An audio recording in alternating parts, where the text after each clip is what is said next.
Selamat pagi teman-teman remaja, gimana kabarnya semua? Semoga keadaannya sehat dan baik-baik aja ya. Jadi yuk kita siapkan hati kita pada pagi hari ini untuk memulai ibadah kita dengan menyanyikan lagu dari PKJ 14, kunyanyikan kasih setia Tuhan.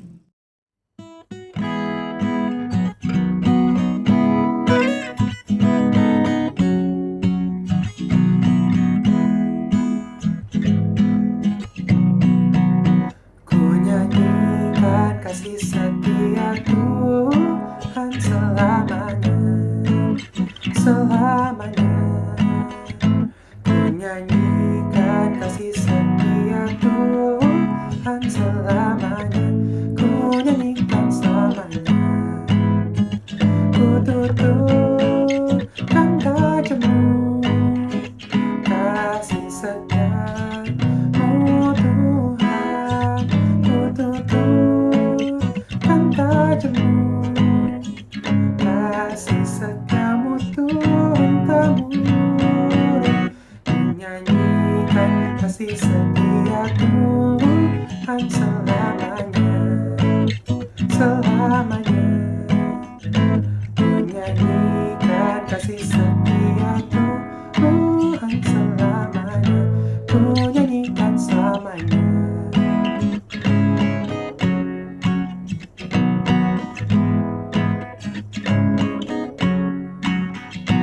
Kunyanyikan kasih setia Tuhan selamanya, selamanya.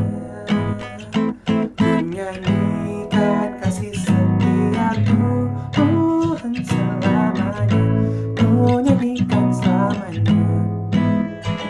Ku tutupkan tajammu, kasih setiamu Tuhan.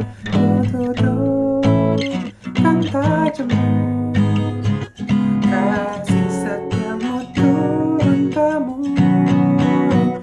Menyanyikan kasih setia Tuhan selamanya, kunyanyikan selamanya.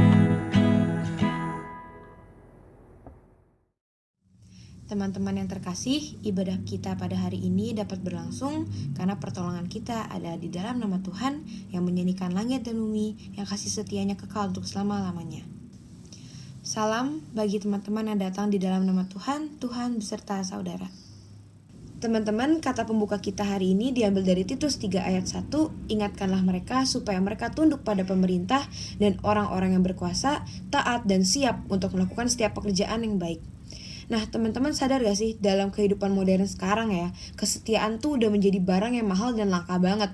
Banyak orang cenderung mudah beralih hati dan pilihan ketika ia ngeliat sesuatu yang lebih baru dan menarik gitu loh. Tampaknya kesetiaan sekarang perlu diperbarui setiap saat untuk mengingatkan komitmen dan janji kita agar tetap dipegang teguh. Nah, Paulus ini tak bosan-bosan memberi wejangan perihal kesetiaan kepada kita semua. Ya, jangankan setia kepada Allah, dengan sesama jemaat, sesama teman, kita pun sering banget berbohong, memangsa sesama, dan demi keuntungan pribadi, terkadang kita tega untuk mengorbankan perasaan orang lain demi perasaan kita sendiri. Kesetiaan jemaat kepada Allah dapat diwujudkan melalui dua hal. Yang pertama, kesetiaan pada para pemimpin-pemimpin dan penguasa negara. Yang kedua, kepada kesetiaan sesama warga masyarakat.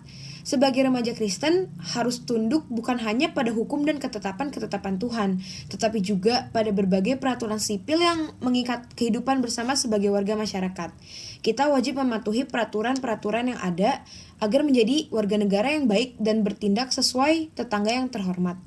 Salah satu wujud konkret adalah kepatuhan kepada pemerintah, yaitu menjadi warga masyarakat yang bertanggung jawab, proaktif mengambil bagian dalam berbagai aktivitas. Teman-teman sadar gak sih? Di balik kepatuhan ini semua, nama Tuhan tuh sedang dimuliakan tanpa kita sadari. Artinya, cinta kasih kita kepada Allah mendorong setiap umatnya berupaya menghadirkan Allah dalam kesehariannya. Setia artinya taat dan patuh pada komitmen dan janji yang telah disepakati bersama.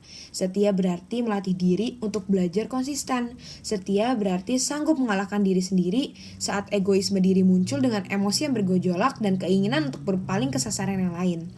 Jadi teman-teman, marilah kita belajar hidup setia agar nama Tuhan dimuliakan melalui keseharian hidup kita. Untuk menyambut kata pembuka kita pada hari ini, marilah kita menyanyikan lagu dari KJ 337, Betapa Kita Tidak Bersyukur.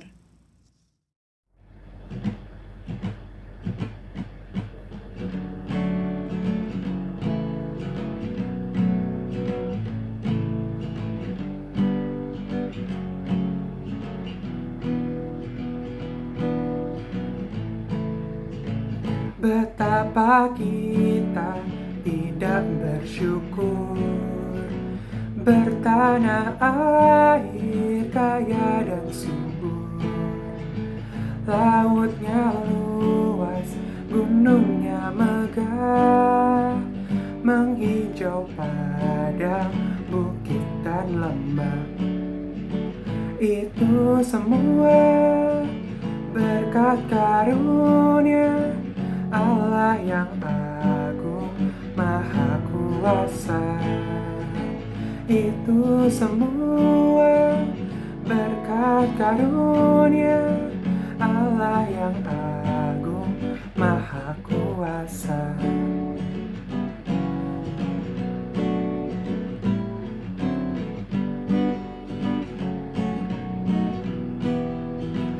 Alangkah indah pagi mereka, bermandi cahaya surya nan cerah.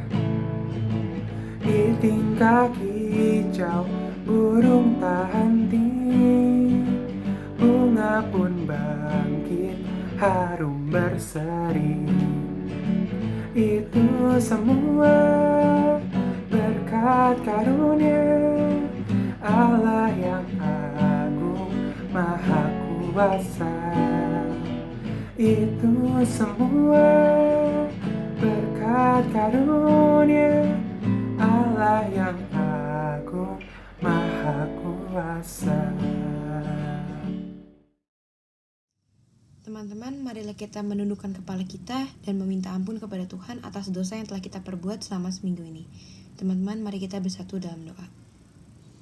Tuhan yang Maha Mulia, terima kasih ya Tuhan karena telah memberi pernyataan yang melimpah sehingga pada kesempatan ini kami dapat berkumpul dan memuji nama-Mu. Terima kasih pula ya Tuhan karena telah melayakkan kami agar layak di hadapan-Mu meski kami melakukan banyak perbuatan dosa ya Tuhan.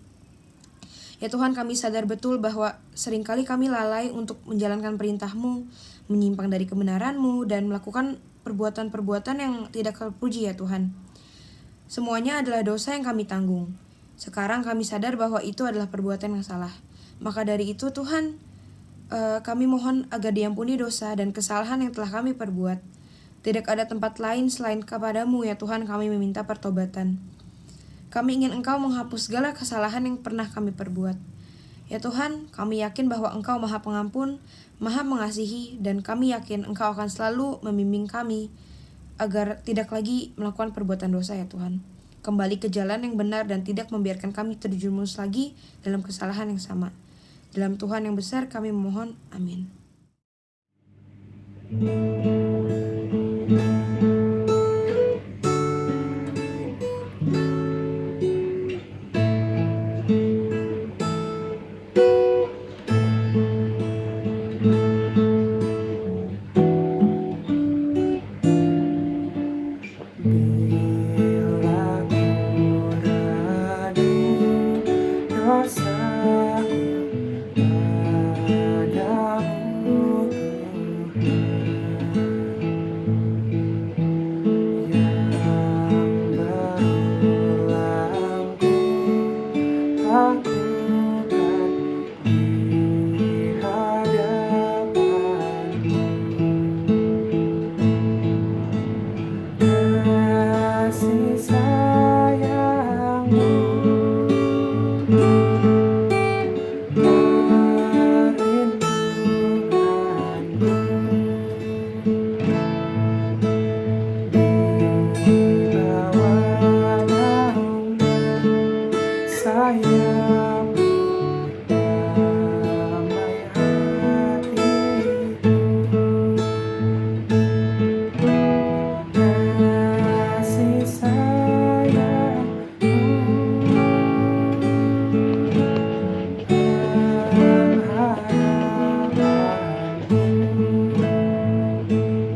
teman-teman, bagi kita yang telah mengakui dosa dengan bersungguh-sungguh dan berjanji untuk hidup dalam pertobatan, terimalah berita anugerah dari Tuhan yang tertulis dalam 1 Yohanes 1 ayat 9 yang berbunyi, jika kita mengaku dosa kita, maka Ia adalah setia dan adil, sehingga Ia akan mengampuni segala dosa kita dan menyucikan kita dari segala kejahatan. Demikianlah berita anugerah dari Tuhan. Teman-teman, kita mau merenungkan firman Tuhan. Untuk itu mari kita berdoa. Kami mengucap syukur ya Allah ada kesempatan bagi kami untuk datang berbakti kepadamu. Untuk juga kami belajar bagaimana kami berbakti kepada negeri ini. Kami bersyukur ada waktu di mana kami juga boleh diperlengkapi lewat firman Tuhan yang akan mengubahkan kehidupan kami sebagai anak-anak terang. Kami yakin dan percaya Roh Kudus menerangi hati dan pikiran kami, membuat kami mengerti isi hati Tuhan. Di dalam nama Tuhan kami Yesus Kristus kami berdoa. Amin. Teman-teman, firman Tuhan saya bacakan dari surat Paulus kepada jemaat di Roma pasal yang ke-13, ayat yang pertama hingga ayat yang ke-7. Roma 13 ayat yang pertama hingga ayat yang ke-7. Tiap-tiap orang harus takluk kepada pemerintah yang di atasnya, sebab tidak ada pemerintah yang tidak berasal dari Allah. Dan pemerintah-pemerintah yang ada ditetapkan oleh Allah. Sebab itu barang siapa melawan pemerintah, ia melawan ketetapan Allah. Dan siapa yang melakukannya akan mendatangkan hukuman atas dirinya. Sebab jika seseorang berbuat baik, ia tidak usah takut kepada pemerintah, hanya jika ia berbuat jahat. Maukah kamu hidup tanpa takut terhadap pemerintah? Perbuatlah apa yang baik, dan kamu akan beroleh pujian daripadanya. Karena pemerintah adalah hamba Allah untuk kebaikanmu. Tetapi jika engkau berbuat jahat, takutlah akan dia. Karena tidak percuma pemerintah menyandang pedang. Pemerintah adalah hamba Allah untuk membalaskan murka Allah atas mereka yang berbuat jahat. Sebab itu, perlu kita menaklukkan diri, bukan saja oleh karena kemurkaan Allah, tetapi juga oleh karena suara hati kita. Itulah juga sebabnya maka kamu membayar pajak. Karena mereka yang mengurus hal itu adalah pelayan-pelayan Allah. Bayarlah kepada semua orang yang harus kamu bayar. Pajak kepada orang yang berhak menerima pajak. Cukai kepada orang yang berhak menerima cukai. Rasa takut kepada orang yang berhak menerima rasa takut. Dan hormat kepada orang yang berhak menerima hormat. Demikian pembacaan firman Tuhan. Yang berbahagialah ialah setiap kita yang tidak hanya mendengarkan, tetapi menjadi pelaku-pelaku firman Tuhan. Haleluya. Teman-teman, pandemi dan kemerdekaan seolah-olah jadi dua hal yang saling bertentangan. Kenapa? Karena sebagian orang merasa bahwa di tengah pandemi ini mereka kehilangan kemerdekaannya. Jadi kalau saat ini kita menyongsong kemerdekaan, kita ada di dalam pergumulan tentang arti kemerdekaan, arti kebebasan itu sendiri. Kita terhimpit oleh keadaan. Kebebasan kita seolah-olah direnggut oleh pandemi ini. Dan itu membuat kita kehilangan kendali. Nah, yang pertama yang harus kita ingat ketika bicara soal kemerdekaan adalah soal kendali. Ada banyak orang yang berpendapat bahwa merdeka itu artinya tidak diatur, Mereka berpikir bahwa kemerdekaan itu adalah sebuah kenikmatan yang akan ditemukan saat hidup bebas tanpa terkendali, bebas sebebas-bebasnya. Saat ini kita mungkin yang masih tinggal di rumah bersama orang tua kita, ada yang merasa, aduh saya nggak bebas. Ditambah lagi pandemi ini yang membatasi ruang gerak kita, sekolah online lah, nggak bisa keluar dari rumah. Yang pacaran tadinya satu gereja, satu kota, jadi berasa LDR. Yang LDR bisa bilang rasain lu. Yang jomblo ya nasib gitu ya. Membuat sebagian orang merasa tidak berdaya karena kebebasannya merasa direnggut, tidak punya kendali, akhirnya tidak merdeka. Yang harus kita ingat bahwa kemerdekaan itu berarti bukan hidup tanpa kendali sama sekali. Karena jika kita hidup tanpa kendali, maka pilihannya yang pertama, hidup kita jadi liar. Yang kedua, hidup kita jadi tidak berdaya, out of control. Mari kita perhatikan bersama grafik di sebelah kita ini. Pada saat kita lahir, sudah pasti kita tidak punya kendali sama sekali. Untuk makan, untuk minum susu, untuk mandi, untuk buang air, semua perlu dibantu. Dan yang punya kendali adalah orang-orang yang merawat kita, others tadi, orang tua kita.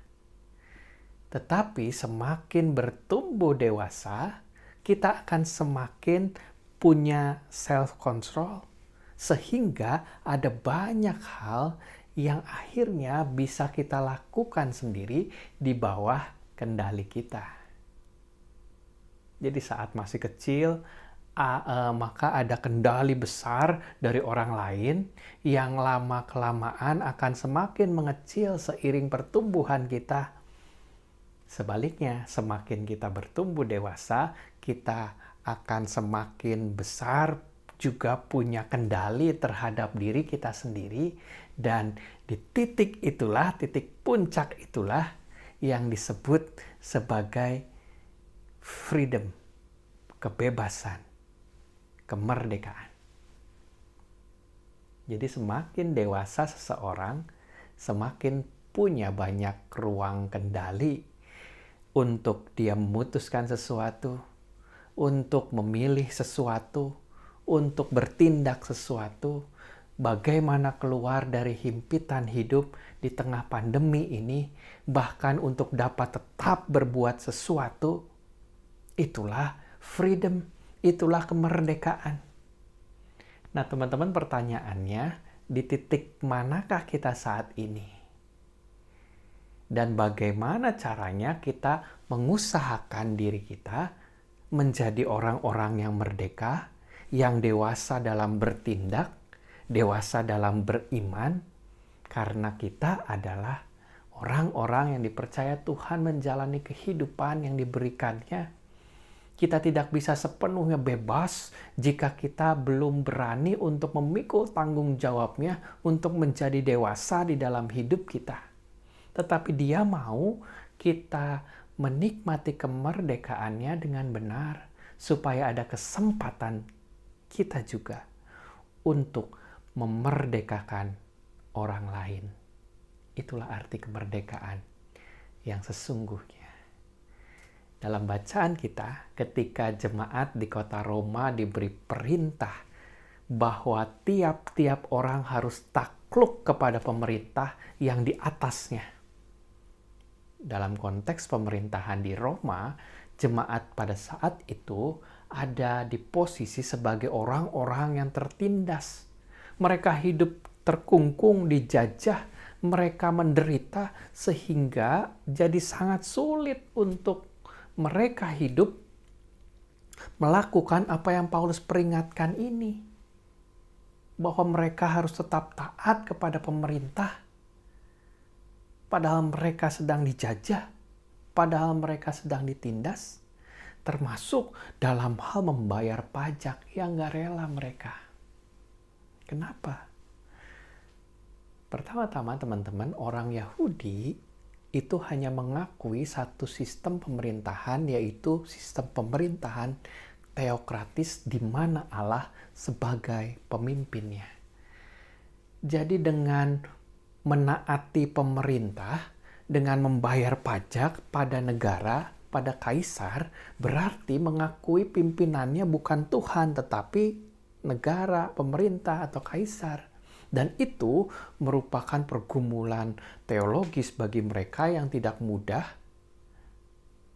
dicerna, sedangkan kalau mereka tidak taat, tidak bayar pajak, maka orang-orang atau mereka akan dianggap memberontak terhadap kaisar, ditangkap, dihukum mati.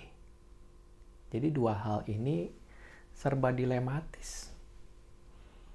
Tapi sebenarnya teman-teman, isu bagi orang Yahudi bukan hanya soal bayar pajaknya saja. Karena kalau kita lihat runut secara historis, mereka sudah terbiasa dengan pajak. Dari mulai raja-raja, dari mulai Raja Saul, Raja Daud, Raja Salomo, mereka juga, penerus-penerus mereka juga menarik pajak kok. Jadi orang-orang Yahudi sudah terbiasa dengan pajak, membayar pajak. Nah, kalau begitu di mana keberatan dan persoalannya? Persoalannya itu ada di kepada siapanya, yaitu kepada kaisar. Pajak itu diberikan kepada siapa? Itu jadi persoalan. Lalu bagaimana mereka menyikapinya? Kalau kita lihat sedikit kisah Yesus di dalam Matius 17 ayat 24 hingga 27, teman-teman bisa baca. Di sana ada para pemungut pajak itu bertanya kepada murid Yesus. Coba diperhatiin teman-teman, Matius 17 ayat 24. Ingat-ingat. Pemungut pajak bertanya kepada murid-muridnya, apakah gurumu bayar pajak? Yesus bayar pajak nggak sih? Murid-murid jawab, bayar kok, Yesus bayar pajak. Tapi ketika mereka sudah sampai di rumah, Petrus bertanya lagi kepada Yesus, Yesus, mengapa sih kita bayar pajak? Nggak yakin begitu Petrus. Yesus mengajar murid-murid pada saat itu berpikir secara rasional bahwa pajak itu adalah praktek yang universal. Di semua tempat ada pajaknya, di semua pemerintahan dimanapun perlu uang dari pajak itu untuk menjalankan pemerintahannya, untuk mensejahterakan rakyatnya, sebaik atau seburuk apapun pemerintahannya. Lalu Yesus lebih lanjutkan tanya di pasal-pasal setelahnya. Coba lihat gambar siapa di uang itu, di koin itu. Gambar kaisar. Berikanlah kepada kaisar apa yang menjadi milik kaisar. Ini bicara soal kepantasan dari tujuan. Kalau kita berikan, tujuannya juga pantas untuk pengembangan, untuk pelayanan publik. Berikanlah secara pantas. Lo nanti kalau dikorupsi gimana? Kalau ada penyelewengan gimana? Yesus mau mengatakan, itu bukan urusan kita, itu bukan urusanmu, tapi yang pantas yang kita berikan, berikanlah. Apa yang menjadi tanggung jawab kita selama tujuannya pantas, berikanlah. Dan tidak lupa Yesus menutup, berikanlah kepada Allah apa yang pantas. Kita berikan kepada Allah. Sejalan dengan Petrus. Petrus mengatakan, tidak ada pemerintahan yang tidak berasal dari Allah. Jadi dengan taat kepada pemerintah, itu adalah bentuk ketaatan kita kepada Allah yang memerintah di atas segala pemerintahan yang ada di dunia ini. Nah, jelas ya teman-teman ya. Jadi hari ini kita belajar untuk berbakti pada negeri. Itu yang pertama, kita harus jadi orang yang merdeka. Nggak bisa jadi orang yang terkungkung. Kuncinya adalah di kendali tadi. Semakin kita dewasa dalam berpikir, dalam bertindak, semakin kita punya yang namanya freedom, kemerdekaan. Jangan terkungkung oleh keadaan. Jangan kita dikendalikan oleh keadaan, oleh pandemi ini, sehingga membuat kita tidak mau melakukan, tidak bisa berbuat apapun. Seolah-olah kehilangan harapan. Kita hanya mengeluh, menyalahkan keadaan, mengkritik pemerintahan, nggak becus sih kerjanya. Menyalahkan ini dan itu. Untuk berbakti pada negeri, berikan yang pantas kita berikan. Belajar sebaik-baiknya, melakukan peran tugas tanggung jawab kita. Apapun keadaannya. Bahkan ada banyak orang yang berprestasi bahkan di tengah-tengah pandemi ini. Sambil terus hidup kita harus berjalan, kita terus juga membantu pemerintah untuk menjalankan, dengan kita menjalankan protokol kesehatan. Itulah yang penting yang kita mau pelajari. Ketika kita mau berbakti bagi negeri di dalam momen hari kemerdekaan ini. Maka selamat menyongsong hari kemerdekaan. Selamat menjadi orang yang merdeka. Dewasa di dalam berpikir, di dalam bertindak. Jangan lupa untuk memerdekakan orang lain. Sebagai bakti kita kepada negeri. Juga terlebih bakti kita kepada Tuhan. Amin.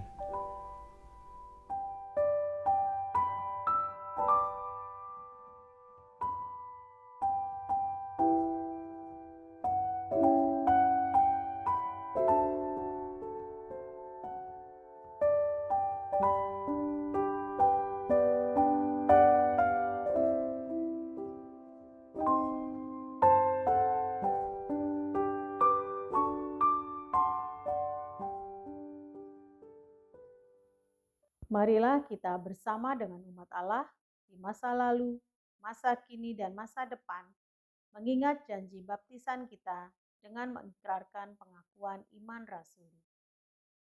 Aku percaya kepada Allah, Bapa yang Maha Kuasa, Khalik langit dan bumi, dan kepada Yesus Kristus, Anaknya yang tunggal Tuhan kita, yang dikandung dari Roh Kudus, lahir dari anak darah Maria, yang menderita sengsara, di bawah pemerintahan Pontius Pilatus, disalibkan, mati dan dikuburkan, turun ke dalam kerajaan maut. Pada hari yang ketiga, bangkit pula dari antara orang mati, naik ke surga, duduk di sebelah kanan Allah, Bapa yang Maha Kuasa. Dan dari sana ia akan datang untuk menghakimi orang yang hidup dan yang mati. Aku percaya kepada Roh Kudus, gereja yang kudus dan am, persekutuan orang kudus, pengampunan dosa, kebangkitan orang mati, dan hidup yang kekal. Amin. Kini teman-teman kita mau menaikkan syafaat-syafaat kita di dalam doa. Yuk mari kita berdoa. Bapa, kami bersyukur dan berterima kasih firman-Mu mengingatkan kami dan mengajarkan kami untuk kami tidak hanya berbakti kepada Tuhan, tetapi biarlah bakti kami kepada Tuhan, kami juga baktikan kepada bangsa dan negara kami, selain kepada orang tua, orang-orang terkasih kami, dimanapun Tuhan tempatkan kami. Terima kasih ada kesempatan untuk firman-Mu hadir. Biarlah firman-Mu tumbuh subur di dalam kehidupan kami karena Allah Bapa sendiri yang memeliharanya. Terima kasih untuk kami boleh menyongsong kemerdekaan bangsa dan negara kami, sehingga kami juga boleh diingatkan sebagai orang-orang yang sudah dimerdekakan oleh Tuhan. Kami mempunyai kendali untuk kami berdampak bagi bangsa dan negara ini. Kami mempunyai kendali untuk tidak terdampak karena pandemi yang tidak berkesudahan ini. Tetapi biarlah kami boleh tetap berbakti, kami boleh tetap melakukan sesuatu, baik kami secara pribadi maupun pelayanan kami, persekutuan bersama rekan-rekan remaja GKI Citra 1. Kiranya kami juga Tuhan yang pakai untuk terus berdampak bagi lingkungan sekitar, bagi bangsa dan negara kami. Lewat kami juga ikut serta di dalam menjalankan tugas dan tanggung jawab kami untuk belajar, tugas dan tanggung jawab kami untuk kami meraih masa depan kami, juga untuk terus menaati protokol kesehatan, menjaga kesehatan diri, melindungi juga kesehatan dan keselamatan orang lain. Kami berdoa bagi mereka yang terdampak oleh pandemi ini, entah itu kerabat, keluarga kami, mereka yang berduka, mereka yang ekonominya sulit, mereka juga yang sedang sakit baik di rumah sakit maupun juga yang sedang melakukan isolasi mandiri, kiranya pemulihan dari Tuhan nyata. Kami berdoa ya Tuhan bagi pemerintah di dalam kebijakan-kebijakannya, di dalam pendistribusian vaksin. Kiranya Engkau yang berikan hikmat kepada setiap mereka penentu kebijakan-kebijakan itu. Jadikan mereka juga dewasa untuk juga menjadi orang yang merdeka, memiliki kendali yang tentunya berasal dari Tuhan. Dan ajarlah kami dan mereka juga untuk memerdekakan orang. Terima kasih untuk kesempatan yang diberikan. Inilah doa dan permohonan kami yang kami panjatkan hanya di dalam nama Tuhan kami, Yesus Kristus. Amin. Marilah kita mengungkapkan syukur atas penyertaan Tuhan sepanjang hidup kita dengan memberikan persembahan. Firman Tuhan dalam Amsal 3 ayat 9-10 menyatakan, "Muliakanlah Tuhan dengan hartamu dan dengan hasil pertama dari segala penghasilanmu. Maka lumbung-lumbungmu akan diisi penuh sampai melimpah-limpah dan bejana pemerahanmu akan meluap dengan air buah anggurnya." Persembahan dapat kita transfer melalui barcode atau rekening GKI Perumahan Citra 1 dengan menambahkan Rp22 sebagai kode transfer.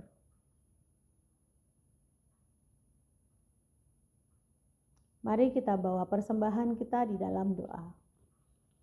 Bapa, kami mengucap syukur atas penyertaan-Mu dalam kehidupan kami. Pada saat ini, sebagai ungkapan syukur kami memberikan persembahan kami yang tidak ada nilainya. Biarlah ya Tuhan, kiranya Engkau kuduskan, Engkau layakkan persembahan kami ini, sehingga dapat memuliakan nama-Mu. Berkati juga majelis jemaat yang mengelolanya ya Tuhan, agar persembahan ini dapat tersalurkan dengan baik. Hanya di dalam tangan kasih-Mu Bapa kami mengucap syukur. Amin.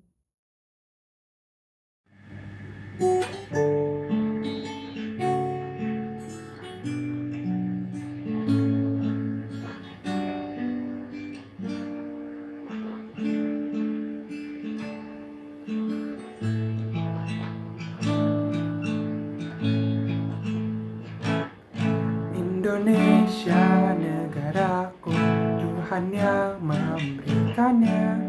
Ku serahkan di doaku pada Yang Maha Esa.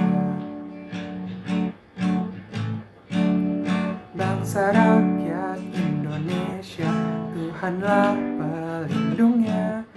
Dalam duka serta suka, Tuhan yang dipandangnya.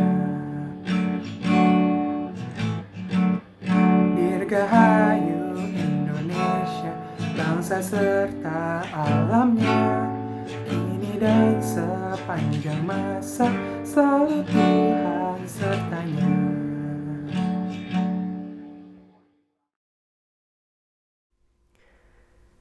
Teman-teman, kini kembalilah ke dalam kehidupanmu.